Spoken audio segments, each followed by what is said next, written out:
આજરોજ મેં આમ આદમી પાર્ટીમાંથી રાજીનામું આપ્યું છે. આમ આદમી પાર્ટીમાં હાલમાં પ્રદેશ જોઈન્ટ સેક્રેટરીનો મારી પાસે હોદ્દો હતો. ભૂતકાળની અંદર 2013થી લઈને અત્યાર સુધી મેં અલગ અલગ હોદ્દાઓ નિભાવેલા છે.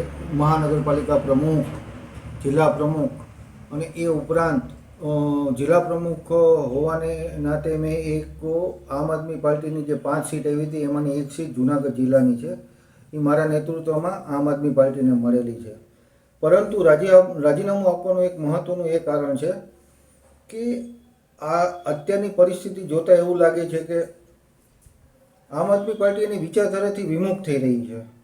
અમે જે આ 2013થી લઈ અને 2022 સુધી જે અમે આમ આદમી પાર્ટીમાં કામ કર્યું એ જે આમ આદમી પાર્ટી હતી અને અત્યારે જે આમ આદમી પાર્ટી છે એમાં જમીન આસમાનનો ફેર છે.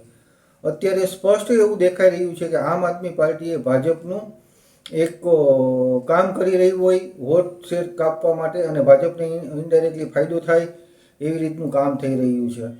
આવું બધી પરિસ્થિતિઓને જોતાં એવું લાગે છે કે ખરેખર હવે આમ આદમી પાર્ટીમાં લાંબો સમય કામ કરી અને આપણો સમય અને આર્થિક રીતે અને સમય બંને વેડફવા એના કરતાં બેટર વસ્તુ એ છે કે રાજીનામું આપી દેવું.